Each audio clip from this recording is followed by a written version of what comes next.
Nouvelle année, nouvelle perspective, mais toujours le même idéal, vous donner une vision plus éclairée de l'actualité économique pour vous permettre de mieux comprendre les dynamiques économiques en jeu sur le continent et ainsi vous permettre de mieux décider. Et en ce début d'année, toute l'équipe de Éco-Débat se joint à moi pour vous souhaiter une très bonne année 2025. Et justement, pour vous permettre de bien démarrer l'année, nous parlerons aujourd'hui d'investissement en bourse, un sujet que vous devriez regarder de plus près et qui pourrait peut-être être un choix d'investissement stratégique pour vous et pour l'économie du continent. Pour en parler, pour vous donner une meilleure vision des choses, nous ferons un point de l'évolution du marché boursier ouest-africain en 2024, les opportunités pour les citoyens africains, mais aussi pour les entreprises, et enfin les perspectives pour 2025. Et pour cette édition spéciale, je reçois pour vous sur ce plateau Madame Eliane Alangba. Vous êtes la directrice générale de Bank of Africa Capital Securities. Merci d'être avec nous. Merci. Et avec nous sur ce plateau, M. Brice Kouao, vous êtes conseiller financier, mais surtout fondateur de l'école de la bourse. Merci d'être avec nous. Merci pour l'invitation. Alors, on parle beaucoup d'investissement en bourse, on parle beaucoup de marché boursier ces derniers temps. L'investissement en bourse semble intéresser de plus en plus de monde sur le continent africain. Qu'est-ce qui peut justifier ce engouement pour ce secteur ?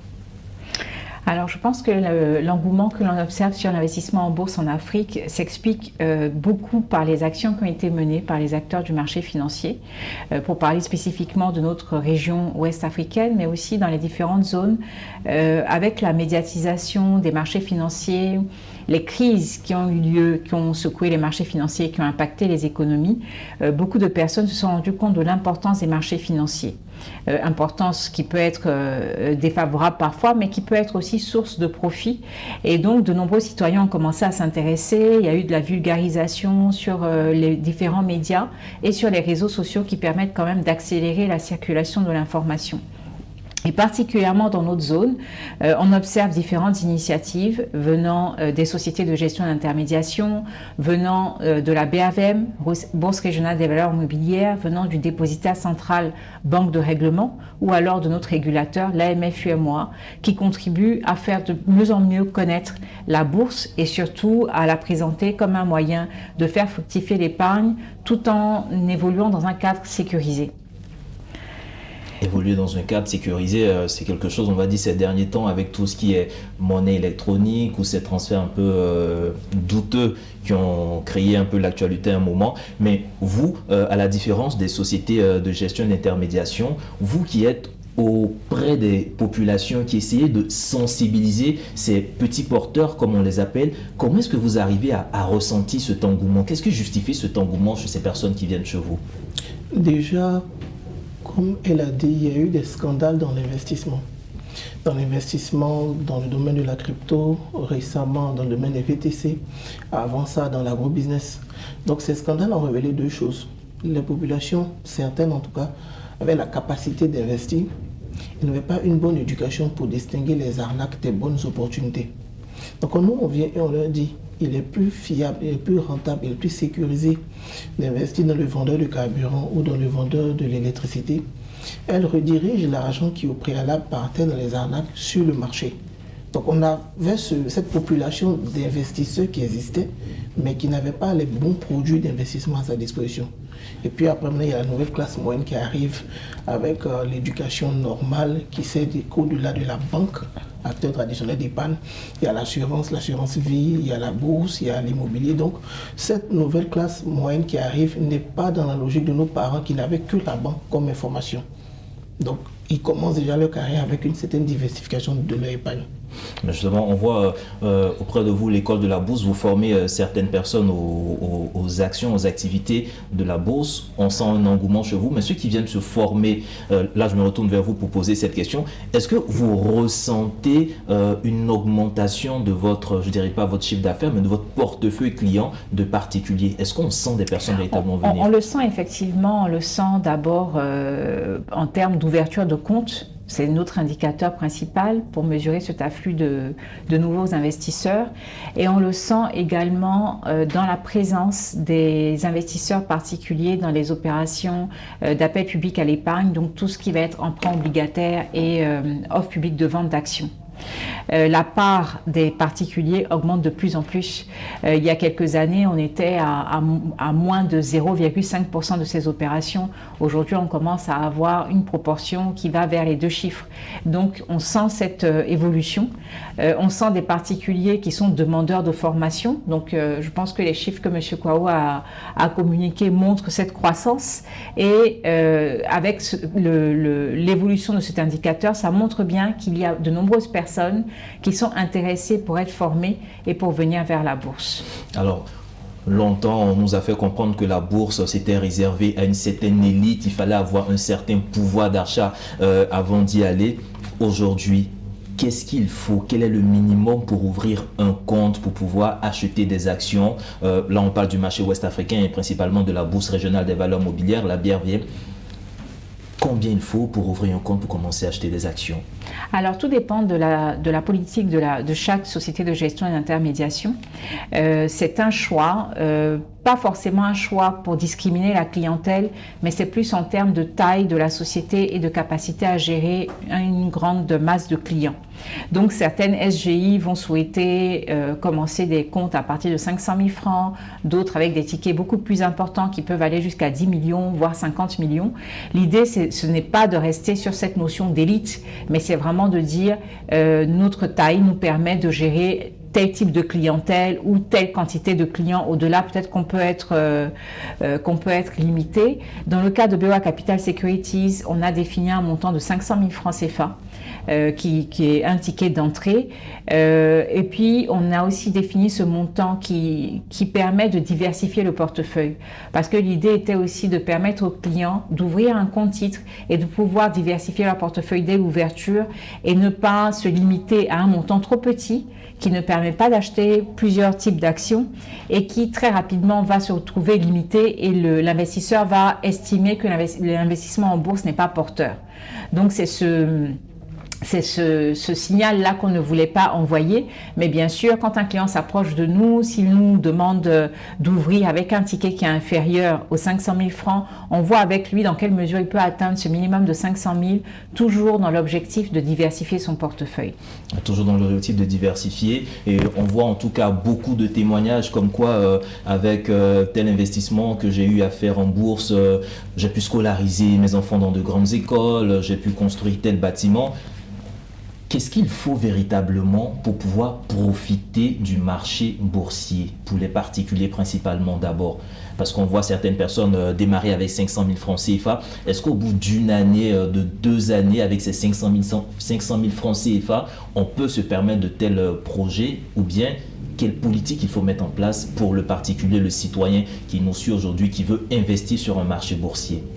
Déjà, concernant le montant minimum, moi j'ai donné mon avis au SGI, que ce soit même avec 500 000 ou avec 1 million, si on veut regarder l'idée de résultat pertinent, l'idée de diversification, aucun de ces montants même ne correspondrait réellement. Donc moi je leur proposais une approche d'épargne progressive. C'est-à-dire la personne commence, on a des partenaires à même 25 000 francs, 100 000 francs. La personne commence l'activité et se sert de la bourse comme support d'épargne progressive. Et non de raisonner comme j'envoie un stock en bourse et puis c'est ce stock-là qui est censé produire un résultat. Et là, vous allez voir qu'on va discuter à chaque fois du montant, on ne va pas s'entendre. Parce que même avec un type de montant, on n'est pas forcément derrière avec les résultats que vous avez cités. Donc, tous ceux qui ont les résultats que vous avez évoqués, construction de maison, moi dans mon cas, paiement de factures, c'est avec l'approche de l'épargne progressive. C'est vraiment ça, c'est de dire, je rentre en bourse, moi je prends souvent l'exemple du compte titre des enfants. Je ouvre un compte titre en avril 2018 et en 2022, ce compte titre produit des dividendes qui scolarisent les enfants. Donc, quand vous ouvrez par exemple un compte titre pour scolariser vos enfants, moi je suis petit employé quelque part, je touche en moyenne 200 000 francs CFA en tant que fonctionnaire. Combien je peux épargner sur le marché pour pouvoir permettre cet investissement demain? Ça, on peut faire des modèles pour vous. On peut travailler par exemple sur le modèle que vous venez d'indiquer. Mais je vais prendre un autre chiffre sur lequel on a déjà travaillé. Donc on va prendre le cas des études supérieures. Donc pour un salarié, peu importe le salaire, qui est capable de mettre de côté 20 000 francs par mois, et qui cible les études supérieures, on a une simulation qu'on a faite avec 4 supports de placement pour vous aider à comprendre. Donc avec la banque, la rentabilité attendue est de 3%. Donc pour les études supérieures, on va se donner 15 ans comme horizon de placement. Donc en plaçant cet argent à la banque, d'abord 20 000 francs par mois sur 15 ans, ça fait 3,6 millions. Pour que déjà vous voyez. En plaçant cet argent à la banque à 3%, il se retrouve avec un capital final de 4,4 millions. En plaçant cet argent plutôt sur les obligations du marché financier à 6%, il se retrouve avec un capital de 5,6 millions. En choisissant les fonds communs de placement, je pense qu'on pourra en parler après, un fonds commun diversifié à 9%, il est à 7,2 millions. Et en choisissant le marché action avec une rentabilité de 20%, il est à 18,5 millions. Pour une épargne de 20 000 francs par mois qui, en épargne, correspond à 3,6 millions. Donc on a ce genre de simulation pour montrer que même avec 20 000 francs par mois, vous pouvez offrir des études supérieures à vos enfants de qualité parce qu'avec 18,5 millions, je pense que vous avez des marges de manœuvre pour le choix de l'école et on part de 20 000 francs par mois. C'est pour ça que je prône, quand je travaille les SG, l'épargne progressive.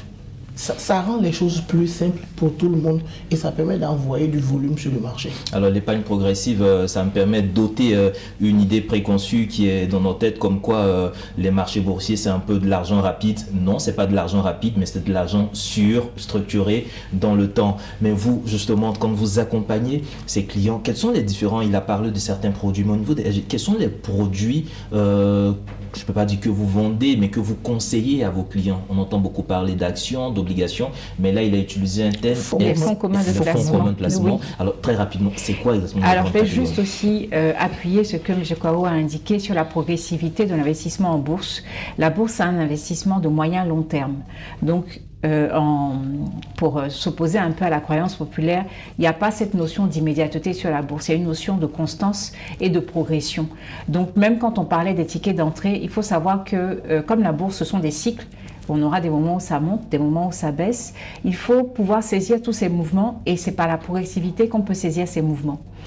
Parce que quand je rentre 20 000 francs tous les mois, je croise peut-être un moment de baisse de la bourse et puis à un autre moment, je vais rentrer dans un moment où c'est un moment de hausse, mais je ne pourrai saisir tous les bénéfices de ces mouvements que sur la durée. Alors, en termes de produits proposés par les sociétés de gestion et d'intermédiation, il faut savoir d'abord que nous sommes les seuls intermédiaires agréés pour passer des ordres en bourse. Personne ne peut aller en tant qu'individu se présenter à la Bourse régionale des valeurs mobilières et présenter ses ordres. Donc, nous sommes agréés par l'autorité des marchés financiers de l'UMOA et nous proposons à nos clients d'agir pour leur compte pour acheter des actions et des obligations. Donc ça, c'est l'investissement direct en titres. Et donc, on va avoir déjà sur cette formule-là plusieurs possibilités. Le client sait ce qu'il veut acheter, il sait ce qu'il veut vendre, donc c'est lui qui vient donner son ordre. Certaines SGI, sociétés de gestion et d'intermédiation, proposent de faire un mandat de gestion. Donc le client se dit qu'il n'a pas le temps ou qu'il n'a pas les connaissances, donc il délègue la gestion de son portefeuille titre à la société de gestion et d'intermédiation qui se chargera de faire une stratégie pour lui. Et puis on a aussi la gestion conseillée où par le moyen d'informations, de notes de recherche sur les actions, le client a la possibilité de prendre sa décision avec des moyens qui éclairent sa décision. C'est tout ce qui va concerner l'investissement direct en titre. À côté de cet investissement, nous avons une sorte d'investissement indirect via des produits qui s'appellent les fonds communs de placement, qui font partie de la grande famille des organismes de placement collectifs en valeurs mobilières. Donc ce sont des véhicules, des instruments qui sont agréés aussi par notre régulateur et qui sont commercialisés par les sociétés de gestion d'OPCVM, d'organismes de placement collectif en valeurs mobilières. Donc ces instruments ont l'avantage, encore une fois, pour des profils qui se disent, en guillemets, pas assez fortunés, ayant peur de la bourse, ne souhaitant pas prendre certains risques. Ils investissent dans ce véhicule qui lui-même investit en direct dans les actions et les obligations. C'est un véhicule qui est géré par des experts qui sont agréés. Donc il y a une société de gestion. Souvent, vous entendez des sociétés qui s'appellent Asset Management, Capital. Ce sont des sociétés de gestion d'OPCVM. Et ces sociétés ou alors gestion aussi, on entend les sociétés avec gestion dans leur intitulé. Donc, ces sociétés-là vont avoir plusieurs fonds qui répondent à plusieurs vocations. Donc on va avoir des fonds obligataires qui auront pour vocation d'investir dans de l'obligation, qui vont intéresser un investisseur qui ne veut pas prendre trop de risques, qui ne veut pas être en direct parce qu'il ne veut pas spécialement recevoir juste les intérêts, mais il voudrait quand même avoir un panier d'obligations. Ils vont leur proposer des FCP, des fonds communs de placement obligataires, ils vont leur proposer des fonds communs de placement diversifiés, donc ils vont acheter soit une proportion plus importante d'obligations par rapport aux actions, mais on aura les deux types d'instruments dans le fonds ou vice-versa, ou alors un fonds action, où là on aura effectivement un risque élevé parce que les actions fluctuent, mais aussi une possibilité de rendement qui est plus importante. Donc tout ça est bien présenté à l'investisseur, tout cela est consigné dans un document, le prospectus de l'OPCVM, et c'est le contrat qui lie le gestionnaire de fonds à l'investisseur. Donc cette possibilité est très accessible aussi aux investisseurs.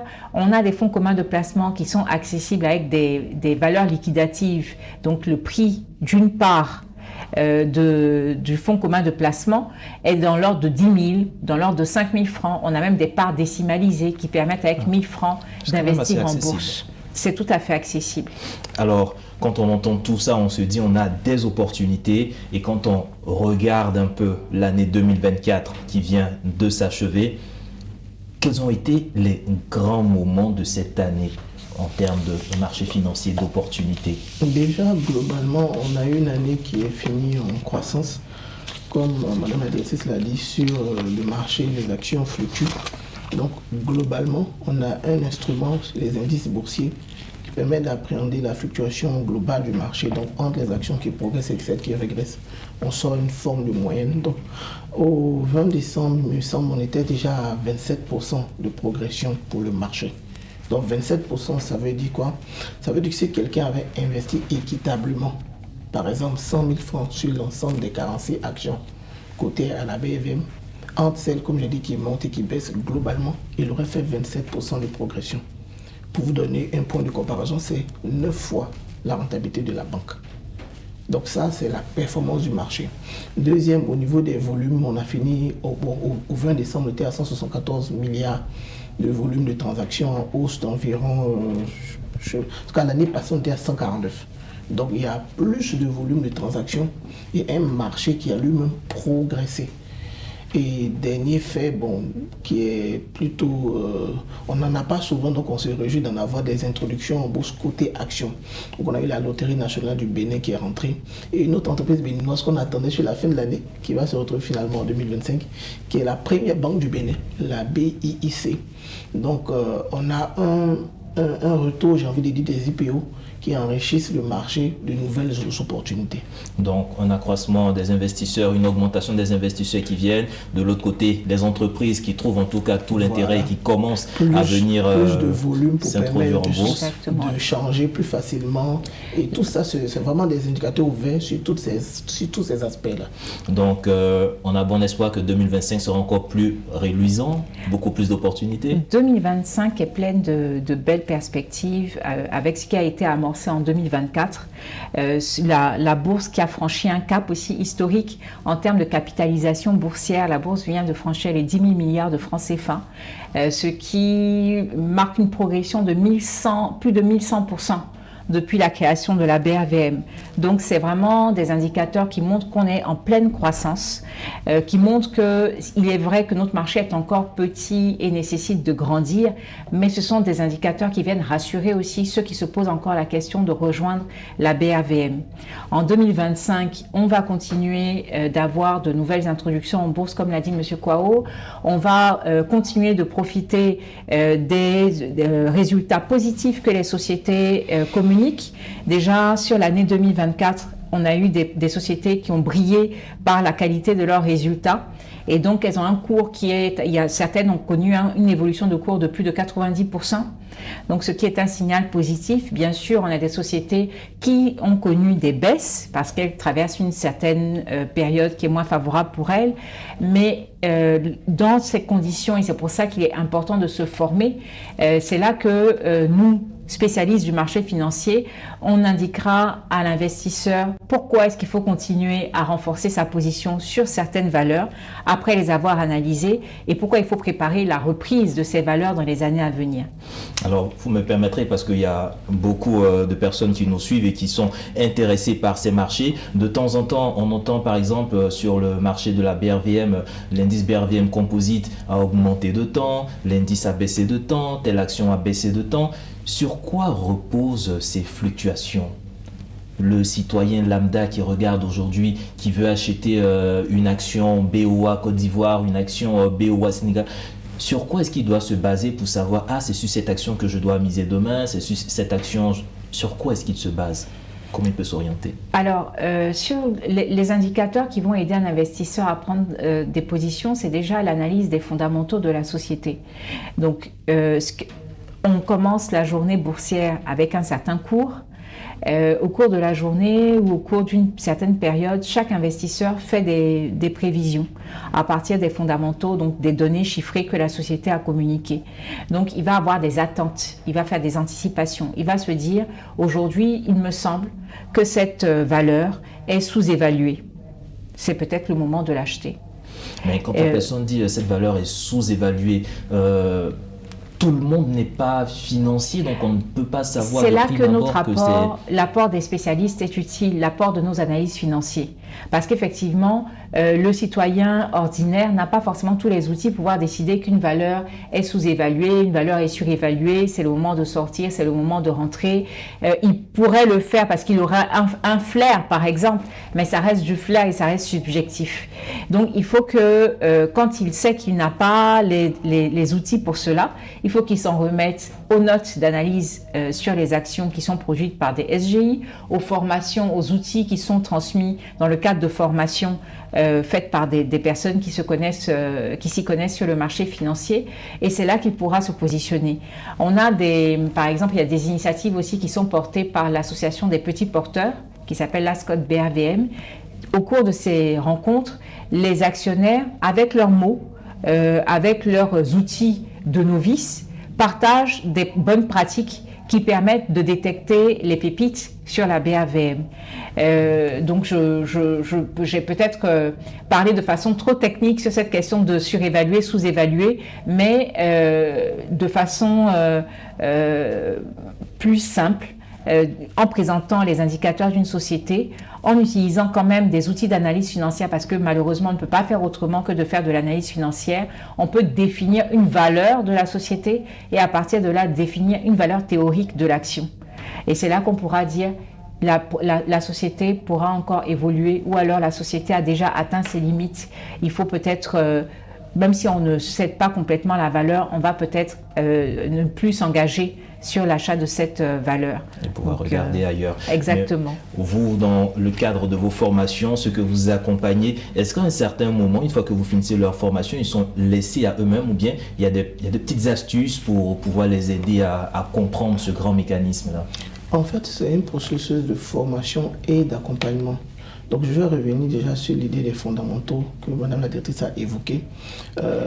Il y a 4 éléments qu'un particulier, comme vous l'avez dit, devra suivre. Donc, les performances de l'entreprise, les perspectives de l'entreprise, la politique de rémunération et la valorisation. Donc, déjà, les performances sont disponibles publiquement. La BRVM, les SGI, les sociétés, même sur le site internet, publient leurs performances. Donc, il faut que les gens arrêtent de jouer les apprentis sorciers, parce qu'il y a 2 problèmes. On ne connaît pas, et puis après, bon, allez, on rentre et puis on fait un peu ce qu'on veut. Il y a des indicateurs précis à suivre et une partie de l'information est disponible publiquement et gratuitement.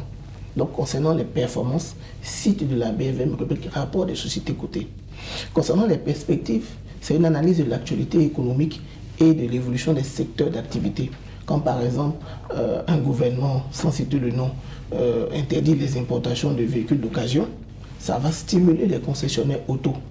Ou bien inversement, quand il y a la hausse du prix de l'EVA, comme en 2024, ça va stimuler les compagnies et véhicules. Donc ça aussi, c'est de l'information économique. La politique de rémunération, c'est aussi une donnée qui est publique, qui est disponible. Donc là où les SGI, là où les écoles interviennent, c'est mettre toutes ces informations-là ensemble, en plus de la valorisation, pour émettre une opinion sur l'entreprise. Donc nous, dans notre cadre, quand les gens sont formés, ils ont un accompagnement gratuit de 3 mois. Dans cet accompagnement, ils reçoivent de la recherche. Cette recherche, on l'a produit nous-mêmes, on a aussi la recherche des partenaires. Donc ça permet, après avoir été formé, quelqu'un, chaque semaine, à une étude complète d'une entreprise cotée pour pouvoir prendre une décision. Quand il y a les introductions en bourse, comme le cas de LNB, on a des partenaires qui nous partagent aussi leur opinion. Donc ça permet de cette nouvelle entreprise qui arrive d'avoir un jugement plus neutre. Parce que nous, l'avantage en tant qu'école, on n'est pas dans le business model des SGI. Il y a certaines qui sont enlevées de fonds sur les introductions en bourse. Donc ça peut créer un biais dans la recommandation. Si quelque part je suis intéressé à la lever, quel est le recul que je peux prendre pour dire cette action que j'aimerais que vous preniez est surévaluée? Donc, sauf les SGI qui ne sont pas dans les syndicats de placement de l'introduction, sinon les écoles, les sociétés de conseil, comme le modèle économique repose sur de la formation, on peut mettre une opinion neutre sur des introductions. Donc, c'est tout ça dont les gens profitent dans les écosystèmes. Merci pour vos contributions. On comprend que l'investissement en bourse, en tout cas, c'est quelque chose d'avenir pour le continent, pour stimuler nos économies. Et aujourd'hui, nous étions avec M. Brice Kouao, conseiller financier et surtout fondateur de l'école de la bourse. Et avec nous, Mme Eliane Longba, directrice de la SGI BOA Capital Securities, leader sur le marché. Merci en tout cas pour vos contributions. Mesdames et messieurs, c'est ici que se referme cette émission. Vous pouvez la retrouver sur notre site internet www.mediantv.com. Agréable suite au programme sur nos antennes.